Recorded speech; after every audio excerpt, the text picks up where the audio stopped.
Hampir setengah tahun wabah corona melanda negeri ini. Kondisi para pelaku usaha mikro kecil menengah atau UMKM semakin memprihatinkan.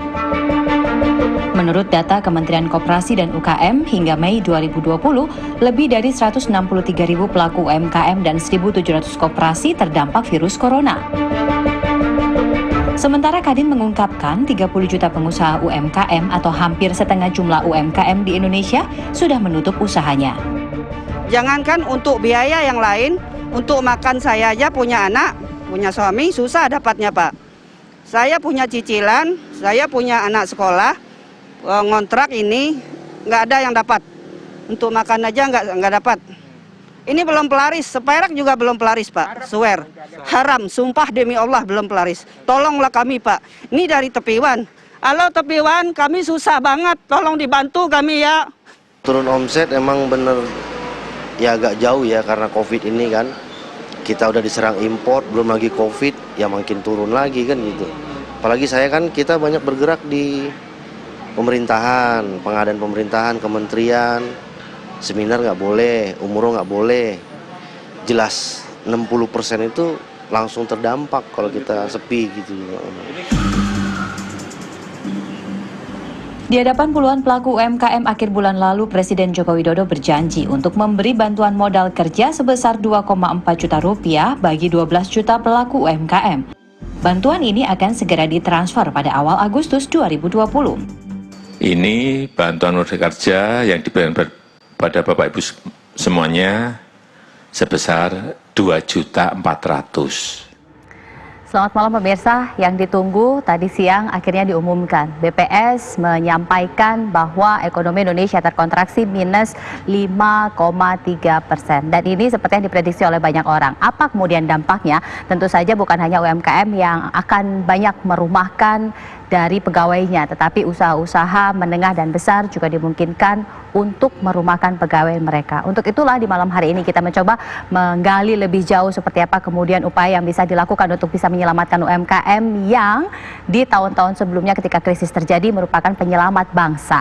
Kita malam ini akan mengangkat tema mengenai 30 juta UMKM bangkrut, apakah ekonomi ambruk? Untuk itu saya sudah bersama dengan 5 orang narasumber di studio. Saya perkenalkan satu persatu. Yang pertama adalah Pak Riza Damanik yang merupakan staf khusus Menteri Koperasi dan UMKM. Pak Riza, selamat malam. Selamat malam. Terima kasih sudah berkenan hadir, Pak Riza. Terima kasih. Selanjutnya ada Pak Ihsan Ingratubun, Ketua Umum Asosiasi UMKM Indonesia. Pak Ihsan, selamat malam. Malam. Sehat Pak? Sehat. Alhamdulillah ya Pak ya, walaupun stressful Pak.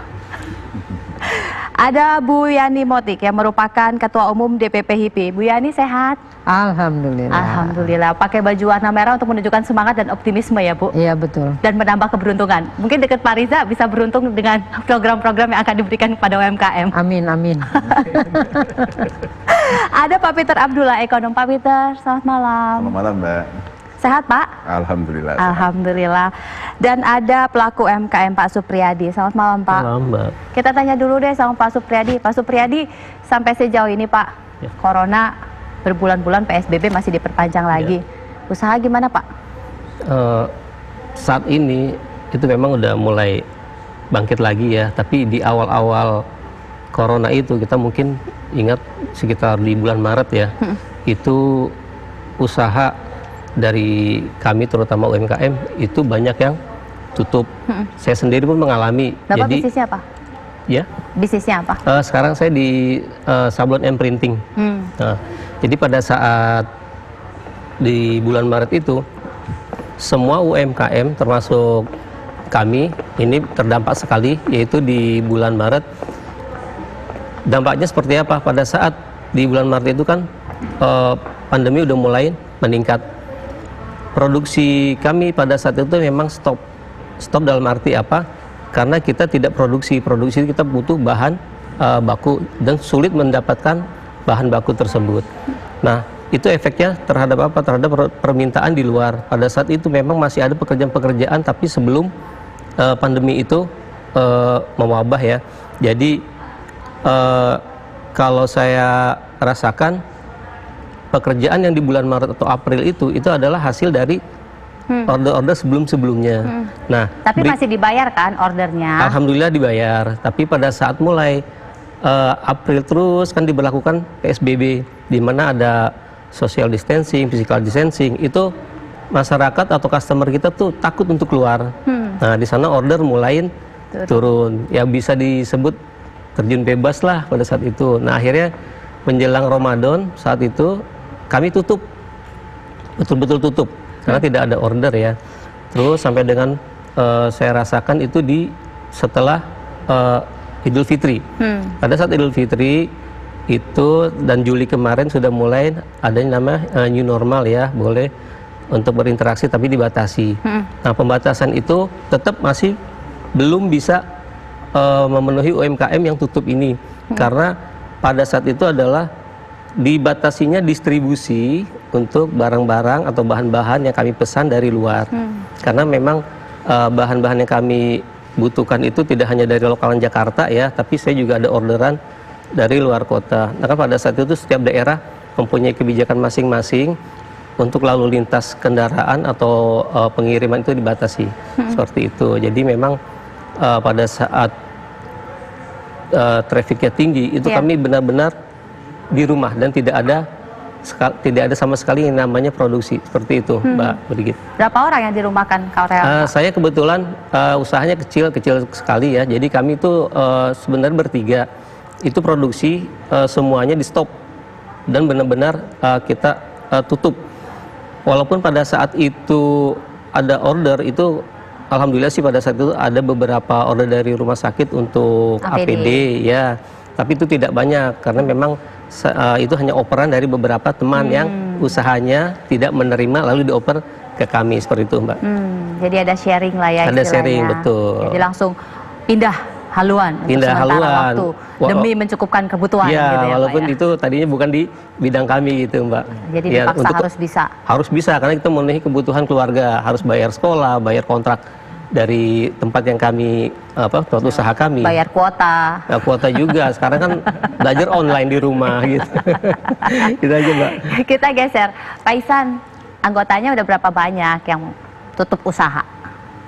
Kalau berdasarkan laporan dari teman-teman di daerah, memang ya saya mohon izin mengatakan bahwa hampir sekitar 80% ya tertutup itu karena memang akibat daripada kebijakan pemerintah. Kebijakan pemerintah ini kan kemarin mengutamakan kesehatan dibanding dengan ekonomi. Kemarin. Nah, yang tergambar dari kami asosiasi bahwa akhirnya juga pemerintah menyerah. Menyerahnya adalah bahwa akhirnya diberlakukan yang namanya kebijakan yang sama saat ini. Jadi kebijakan kesehatan tetap, tapi ekonomi harus berjalan. Kalau ditanyakan berapa besar, yaitu tidak bisa dielakkan bahwa Menteri Keuangan Bu Sri Mulyani juga mengatakan bahwa yang paling front, yang paling di depan terkena dampak daripada pandemi ini adalah UMKM. Ya, nah, karena dia paling front dan tadi diberitakan bahwa di 60% atau terakhir tadi saya 56%. 59% dari PDB disumbangkan oleh UMKM. Nah, terus juga 96% dari penyerapan tenaga kerja. Ya otomatis kalau ditanyakan berapa persen, kalau kami menghitung dari teman-teman daerah lebih kurang 80% mereka bukan berarti tutup, betul-betul dia tidak efektif untuk melakukan kegiatan yang namanya kegiatan ekonomi itu. Secara angka kalkulasi dari asosiasi berapa? 80% lebih kurang.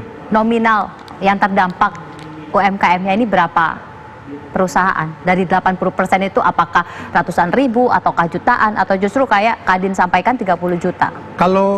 Kalau berdasarkan datanya sebelah kami itu kan sekitar 63 juta unit usaha kalau dari pemerintah. Nah, kalau kami menghitung, kalau kami tidak jauh daripada Kadin ya. Kadin juga yang yang sekitar 30 jutaan. Tapi sekali lagi bahwa angka-angka ini kita memang harus uji. Ya, harus uji karena Undang-Undang 20 tahun 2008 tentang UMKM kan mengamanahkan skalanya. Ada usaha mikro, ada usaha kecil dan usaha menengah. Memang yang paling banyak berdampak itu adalah ya usaha-usaha mikro. usaha mikro yang tidak bisa berbuat apa-apa karena kebijakan ini. Gitu.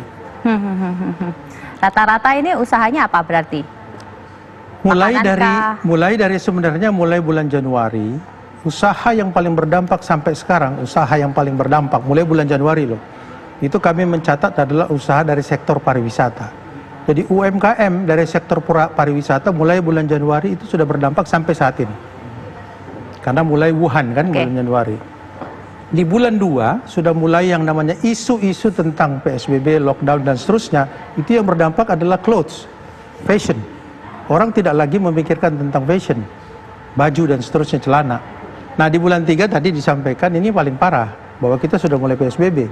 Nah itulah yang namanya masuk di sektor kuliner. Karena tidak bisa lagi, ya tidak boleh lagi diizinkan untuk pertemuan antara pedagang dan pembeli di dalam satu kios. Nah padahal ketiga usaha terbesar ini adalah tadi penyumbang PDB yang penyumbang PDB bagi Indonesia. Tapi bukankah bisnis kuliner itu justru malah naik ya? Kan banyak bermunculan UKM-UKM baru, produk-produk baru rumahan yang kemudian dijualnya by online. Ya, kuliner yang muncul memang kita merasakan itu lewat online itu sekitar 10-15%. Nah, tetapi kalau kuliner yang dikatakan di sini adalah restoran, warung dan sebagainya itu yang mengalami penurunan sangat jauh. Tapi kalau terkait dengan kebutuhan pangan dan seterusnya, tetap kita tetap pasti membutuhkan kan gitu. Misalnya sayur mayur, kita di rumah aja pasti butuh sayur kan gitu. Tapi kalau yang terkait dengan usaha restoran, terus usaha-usaha warung-warung itu yang ya kata tadi Pak Supri terjun bebas gitu. Karena hanya bisa melakukan penjualan lewat online. Banyak loh sebenarnya yang terdampak, jumlahnya pun meski kita tidak bisa hitung secara real berapa, tapi yang jelas UMKM yang tercatat ada puluhan juta, ini belum termasuk yang tidak bankable, sehingga mungkin kita tidak bisa mendeteksi berapa kemudian jumlahnya. Tetapi ada usaha-usaha yang dilakukan oleh pemerintah untuk bisa menyelamatkan UMKM ini. Sesaat lagi kita akan tanyakan pada Pak Riza, jadi tetaplah bersama kami.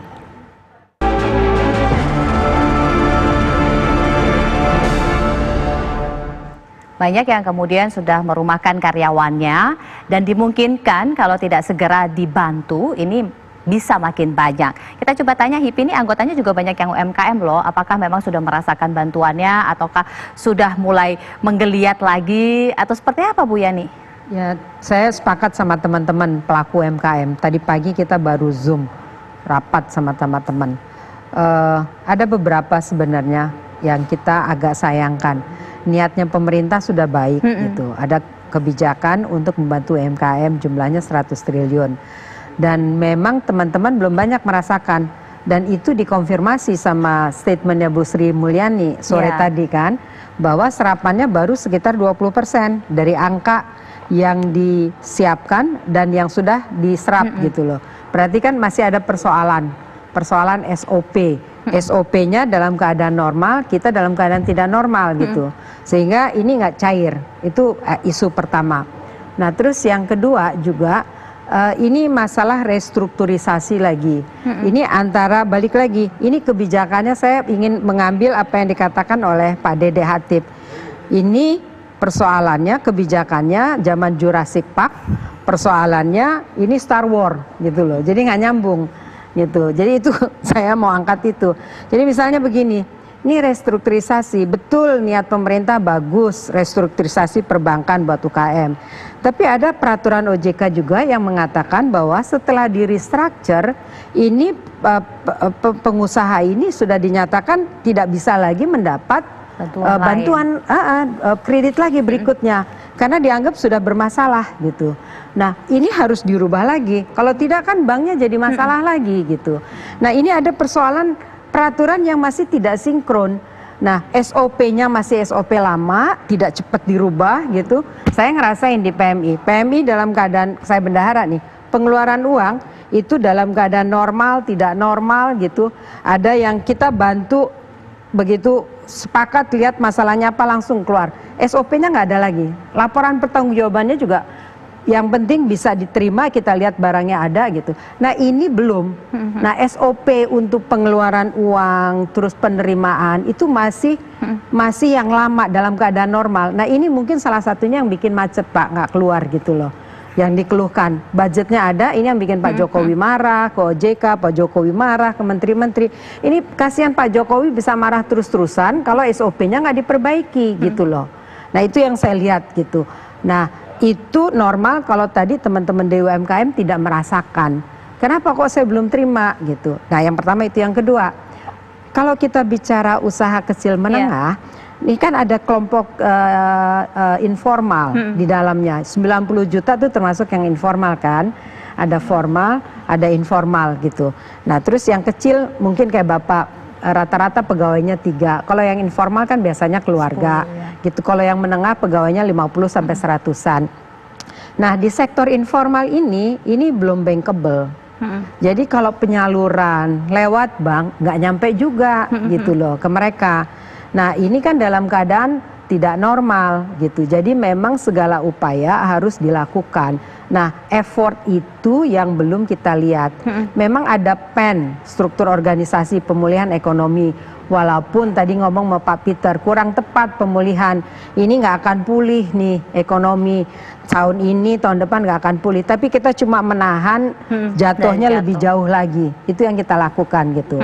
Nah, kalau saya nggak tahu seberapa efektif PEN ini, kalau dananya kan disalurkan tetap lewat departemen-departemen. Apakah mereka ngawasin, terus ngawasin, ini nggak jalan. Lalu dia bilang, Pak SOP-nya begini, saya nggak mau masuk penjara setelah ini. Ada kepresnya. Iya, kepres sudah selesai, saya bagaimana nasibnya? Nah, persoalan-persoalan ini yang harus diselesaikan dengan baik. Nah, termasuk penyaluran gitu. Penyalurannya tidak hanya lewat bank gitu, lewat juga langsung. Ini tadi masih ada BLT, masih ada bantuan beras. Saya kira itu dihapus saja, ngapain gitu loh. Apa mungkin juga apa Bulog ada beras-beras lama yang belum keluar kali ya gitu. Sehingga pakai itu. Gitu, tapi kalau enggak ngapain gitu. Kesian. Kan ini pengen warung tetangga hidup gitu. BLT aja udah. Supaya nggak makin banyak UMKM yang habis itu tutup, Kemenkop makin puyeng kan ngurusinnya. Makin banyak juga datanya yang harus ditangani. 2,4 juta jumlahnya berapa? Toh masih kurang juga. Kalau cuma 1 kali.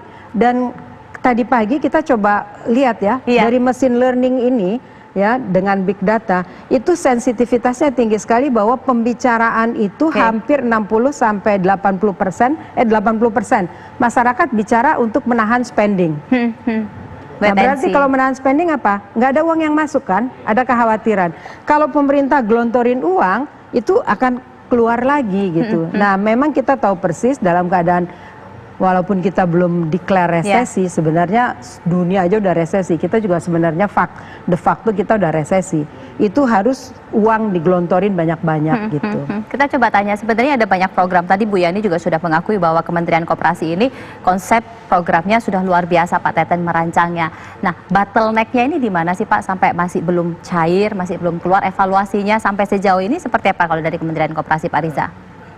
Saya kira kalau ini saya ingin laporkan dulu ya, per hari ini itu dari 123 triliun lebih kurang yang dialokasikan untuk program UMKM itu sekitar 29, sekian% sudah terserap. Jadi saya kira ini ya kita lihat sih cukup baik lah ya. Tentu kita ingin lebih cepat lagi pastinya.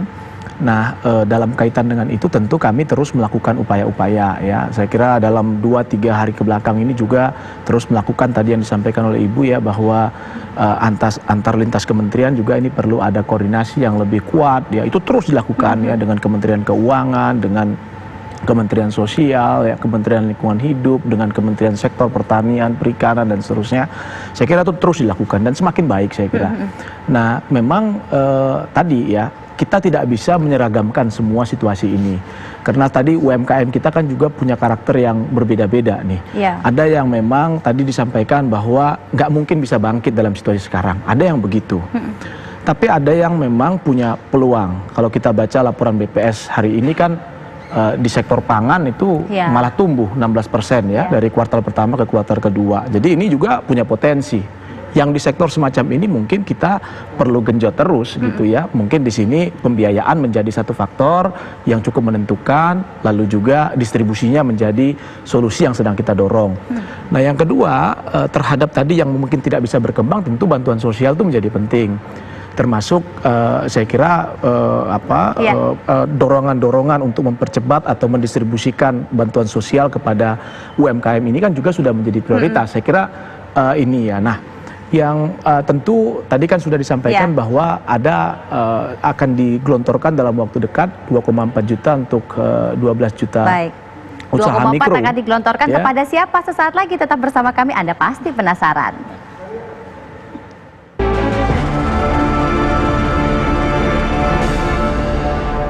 Ada beragam program untuk bisa membantu memulihkan kondisi UMKM. Salah satunya adalah dengan dana BLT kepada UMKM 2,4 juta. Nah, bagaimana prosesnya? Pak Riza, silakan dilanjutkan. Ya, insya Allah kita 1-2 minggu ini akan diluncurkan ya, insya Allah ya dalam bulan ini.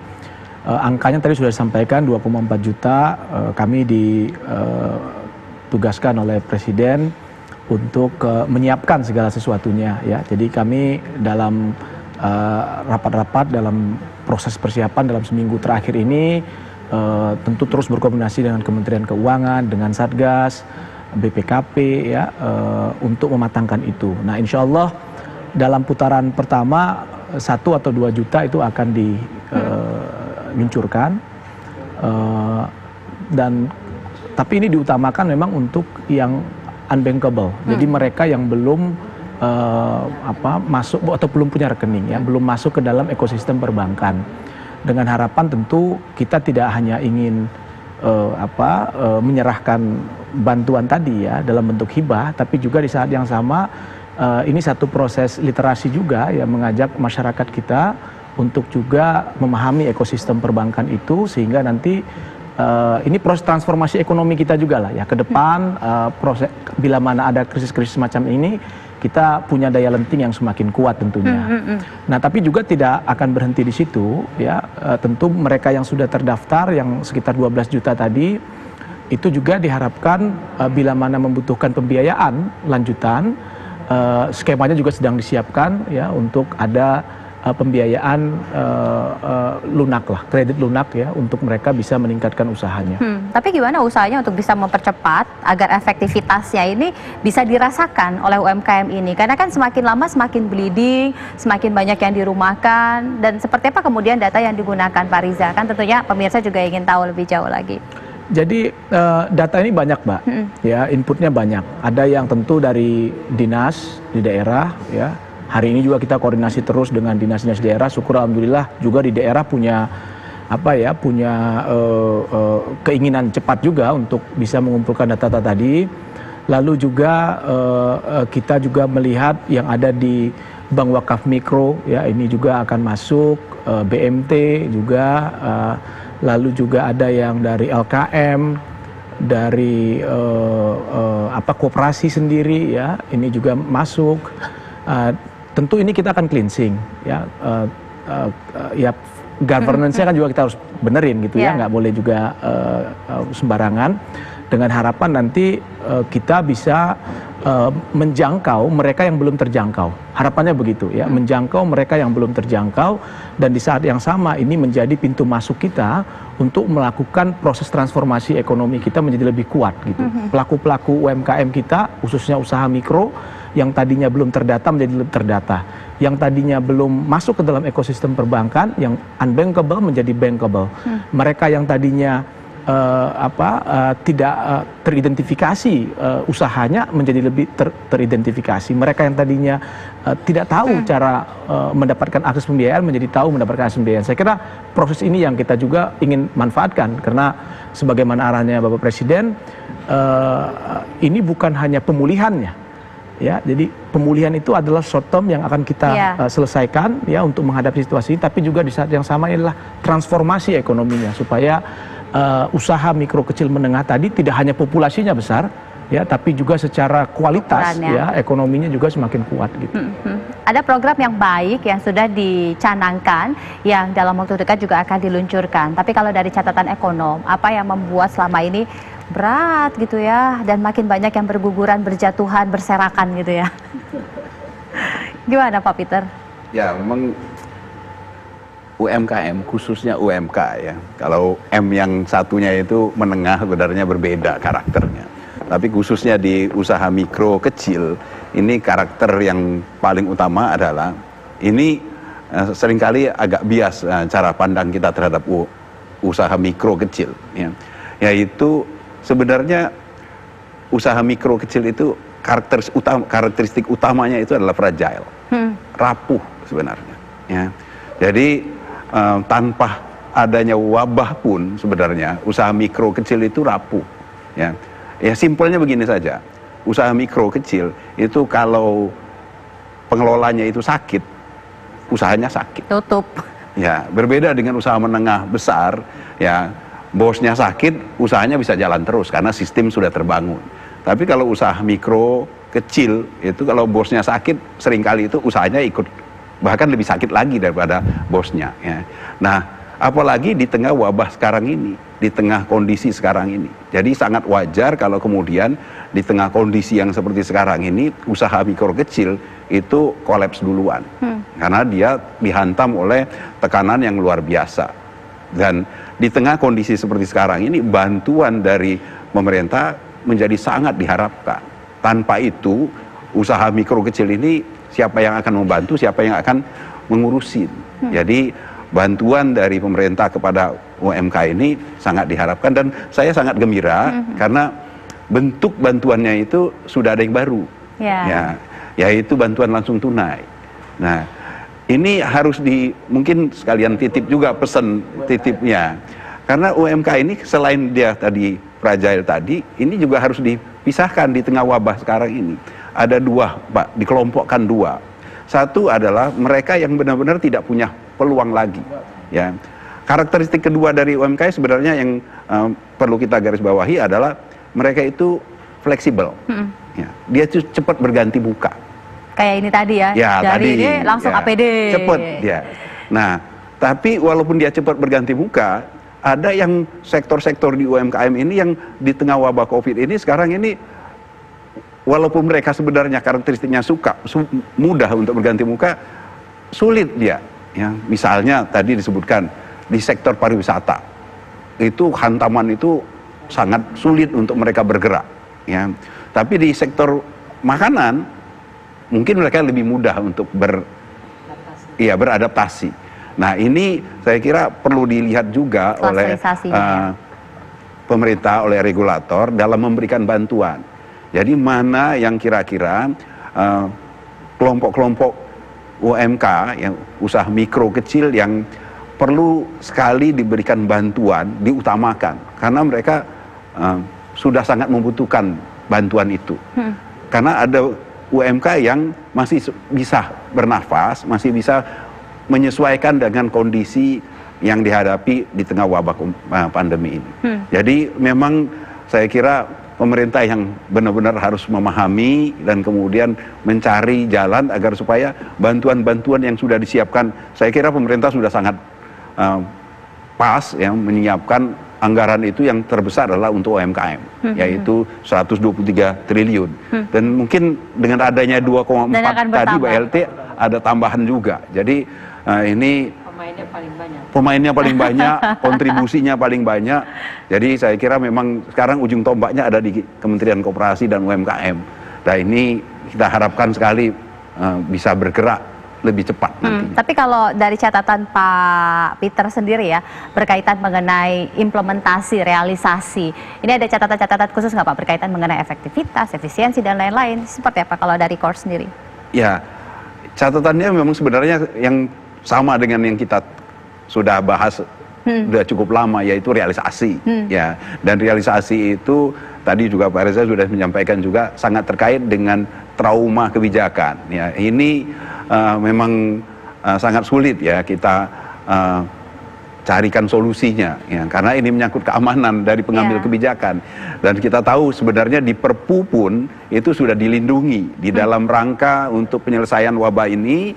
Nah, pengambilan kebijakan yang didorong dengan itikat baik itu tidak bisa dikriminalisasikan, ya.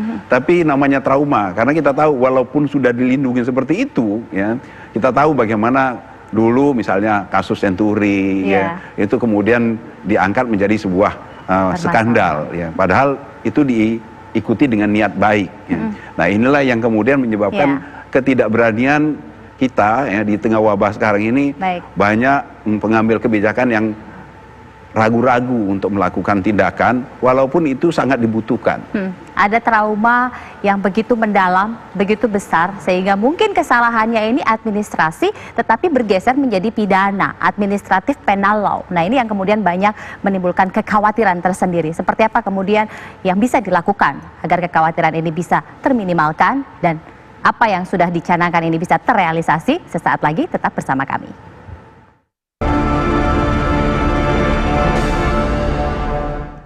Berbagai program sudah disiapkan untuk bisa membuat UMKM ini terselamatkan. Tapi apakah ini cukup? Dan kira-kira UMKM ini apa lagi sih yang dibutuhkan, Pak? Gimana, Pak? Habis ini dapat duit 2,4 juta, Pak. Alhamdulillah, insya Allah. Tapi Bapak udah bankable belum usahanya? Belum, Bu. Oh, belum. Jadi nanti bisa langsung daftar. Ya, insya Allah saya akan daftarkan. Jadi harapan dari kami selaku UMKM, Pak Riza, adalah bahwa memang butuh permodalan pada saat ini, ya. Ya, karena dari sebelum tadi awal saya bilang kita tutup, itu kan modal kita kepake untuk kebutuhan sehari-hari. Iya, jadi konsumtif betul. Nah, memang nanti tadi Pak Riza sebutkan untuk BLT itu nanti dari kami sih hanya minta di kapan realisasinya, mekanismenya seperti apa, dan kalau bisa cepat, karena kan memang sekarang kami udah mulai bergerak walaupun tidak 100%, ya. Jadi harapan kami adalah semoga pemerintah pada saat ini cepat merealisasikan apa yang sudah menjadi program dari Menko, ya Pak, ya. Juga dari Pak Peter juga tadi mengatakan UMKM ini rapuh, Pak. Gitu pada saat saya ini termasuk yang mikro. Pada saat dari ownernya atau pemiliknya itu sakit, ya itu nggak jalan itu, Pak. Betul-betul nggak jalan gitu, seperti itu. Itu aja harapan dari kami, Bu, selaku UMKM pada saat ini. Jadi baru mau akan menerima bantuan, ya Pak, ya? Iya, insya Allah. Sebelumnya belum, ya? Ya, nanti daftarnya seperti apa, atau memang udah ada dari data dari pemerintah. Kalau memang belum ada, saya pribadi akan bilang gitu, akan minta gitu, seperti itu. Karena udah ada aksesnya, ya? Iya, udah ada aksesnya gitu. Boleh nggak nyebutin nama usaha saya di sini gitu? Biar dicatat. Monggo, Pak, monggo. Tapi kita coba tanya Pak Ihsan, teman-teman kalau ini kan dari yang memang bergeraknya ini sudah berubah. Nah, kalau yang lain-lain ada catatan tidak ya masih kurang dan harus ditambahkan segera? Mumpung ada Pak Riza. Dari sisi jumlah itu sudah cukup besar, ya, 123 triliun. Dan sebenarnya itu kalau contoh listrik misalnya, listrik sebenarnya sudah jalan 450 sama 900 watt. Dan itu dirasakan betul bagi teman-teman yang kira-kira skalanya usaha mikro lah. 450 diberikan gratis sampai bulan September malah oleh pemerintah, dan 900 diberikan 50%. Itu juga sudah cukup membantu. Nah, memang ada program-program yang contoh misalnya program PEN yang sudah didengung-dengungkan nih itu termasuk 2,4, beda kan? 2,4 juta untuk 12 juta atau program PEN. Beda ya, Pak? Iya, dalam itu, Pak. Dalam itu juga, ya. Nah, program PEN ini sebenarnya tadi menjawab dari kebutuhan para UMKM saat ini, memang nggak ada lain adalah modal. Tapi biasanya ini UMKM itu ruhnya adalah dia bergerak sendiri dulu. Dia tidak menginginkan bantuan dari misalnya pemerintah atau perbankan dan seterusnya. Nah, karena perbankan juga akan masuk apabila dia sudah dia sudah bankable tadi dikatakan sama Ibu. Yeah. Tapi kalau dia belum berdiri, nggak mau dikasih. Paling nanti diberikan dengan BLT yang 2,4. 2,4 itu ya mohon maaf nih, nothing sebenarnya. Itu usaha-usaha apa? Saya ditanyakan usaha apa? Usaha bakso. Bakso atau usaha-usaha yang kecil yang kira-kira 2,4 juta. Tapi at least bahwa ada bantuan pemerintah itu kita sambut baik. Kan gitu. Minimal ya tadi menggerakkan produk domestik bruto, ada 2,4 juta dia spend, pasti kan gitu. Tetapi dari sisi jumlah sebenarnya itu terasa masih kecil. Tapi yang penting bahwa sudah ada bantuan langsung tunai sifatnya hibah kan, Pak? Kalau 2,4 kan? Iya. Tapi kalau yang tadi melalui perbankan ya tetap dia berutang.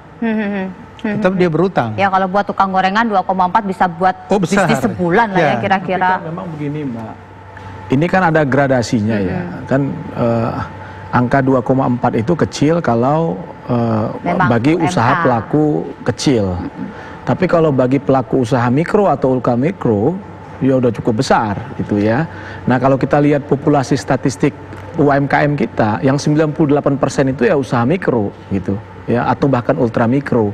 Jadi saya kira ini yang kalau pakai mekanisme yang di awal, yang dengan restrukturisasi, ya ini nggak ke grab nih, nggak dapat nih. Ya, saudara-saudara kita yang mayoritas ini nggak akan dapat. Nah, dengan skema ini tentu insya Allah dapat ya, yang tadi 12 juta tadi. Nah, di luar itu saya kira yang juga perlu kita dorong bersama-sama tentu ini terkait dengan nanti proses transformasinya sendiri. Ya, kita berharapkan 2,4 ini tentu tidak hanya habis dikonsumsi, ya, tapi juga punya daya ungkit lah di tingkat usaha mikro itu sendiri supaya bisa berkembang. Nah, dalam proses perkembangannya tentu kan mereka juga akan membutuhkan tambahan pembiayaan. Nah, ini yang juga sedang kita siapkan ya, bahwa Presiden minta untuk juga disiapkan yang skema ini. Nah, yang terakhir juga terkait dengan untuk menyerap produk-produk UMKM. Ya, Pak Menteri dalam 2-3 hari terakhir juga sedang melakukan rangkaian pertemuan untuk mematangkan konsep penyerapan produk UMKM supaya ada pembelinya, jangan sampai nanti penjualnya lebih banyak dari pembelinya kan, karena stay at home orang semua jadi penjual, nggak ada yang beli kan, repot juga tuh ya. Jadi kita juga sedang mendorong ada di sisi demandnya juga harus terus diperbesar ya. Nah, inilah solidaritas sosial yang harus kita kembangkan ya. Di sisi pemerintah juga harus ada sense of crisis, swastanya punya sense of crisis ya, kelas menengahnya punya sense of crisis, sehingga republik kita itu ekonominya tumbuh dan kembang gitu ya. Dipaksa harus segera bertransformasi, dipaksa harus segera beradaptasi. Adaptasi seperti apa yang secepatnya ini mesti dilakukan sesaat lagi. Kita akan kembali usai jeda.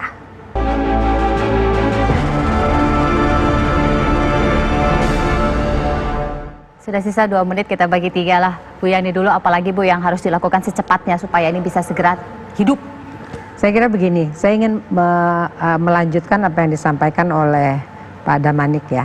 Jadi bagi pengusaha kecil, mikro kecil menengah, yang harus dibantu selain permodalan juga pasar gitu. Jadi ini COVID, mari kita rubah tantangan menjadi peluang gitu. Mari kita hidupkan pasar dalam negeri kita dengan produk-produk UMKM. Kita kepingin minta pemerintah itu menggunakan APBN, APBD-nya sebanyak mungkin untuk UMKM.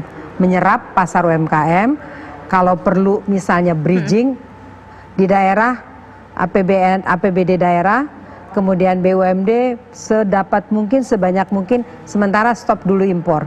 Yang bisa diambil dari UMKM, yang bisa diambil dalam negeri, gunakan produk dalam negeri. Kenapa? Karena konsumsi kita kan, pertumbuhan kita dari konsumsi. Nah, itu akan menaikkan pertumbuhan juga, mengurangi nanti juga minus yang growth-nya itu. Jadi saya kira itu yang perlu dilakukan, dan juga tadi SOP-nya.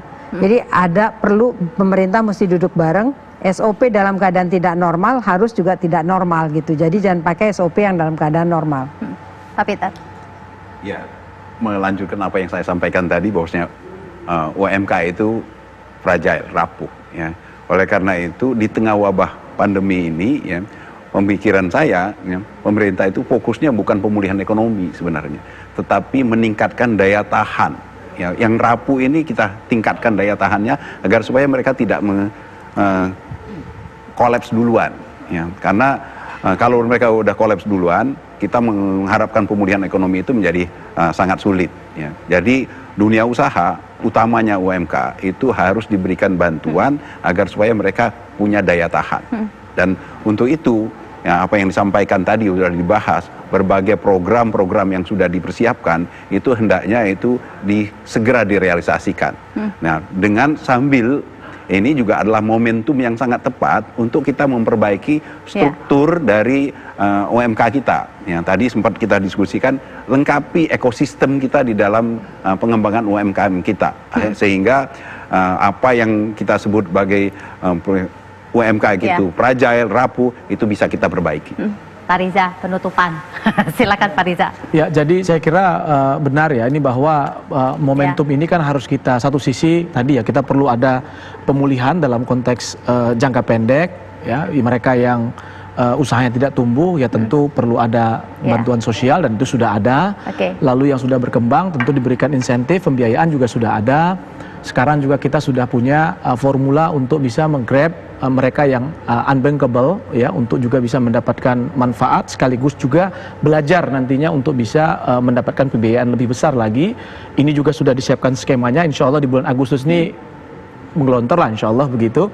Hal yang lain Presiden juga meminta kepada Kementerian Koperasi ya, kepada kita untuk menyiapkan terus ya formula-formula yang tepat untuk menjawab setidaknya tadi satu sisi ingin menyelamatkan si UMKM-nya sendiri, yang kedua itu supaya bisa tetap berproduksi, yang kedua peningkatan demand-nya nih supaya demand-nya juga meningkat ya, ada pembelinya. Nah yang ketiga inovasi-inovasinya Mbak, karena terbukti kalau kita lihat laporan BI itu jelas bahwa di Maret terjadi peningkatan tuh UMKM yang sudah go digital naik 19% transaksinya ya. Jadi ini juga harus kita menuju ke sana gitu sehingga nanti benar-benar momentum ini satu sisi menyelamatkan tapi juga transformasi ekonomi kita menjadi lebih kuat. Ya, dibalik semua pandemi pain yang kita rasakan, ternyata masih ada opportunity yang perlu ditingkatkan supaya tadi Pak Peter sampaikan imunnya ini jadi lebih baik. Jadi bukan hanya imun tubuh tetapi juga imun ekonomi. Saya akhiri sampai di sini. Terima kasih Pak Peter, terima kasih Bu Yani, terima kasih Pak Riza, terima kasih Pak Ihsan, terima kasih Pak Supriyadi. Saya Brigita Manara pamit, selamat malam, sampai jumpa.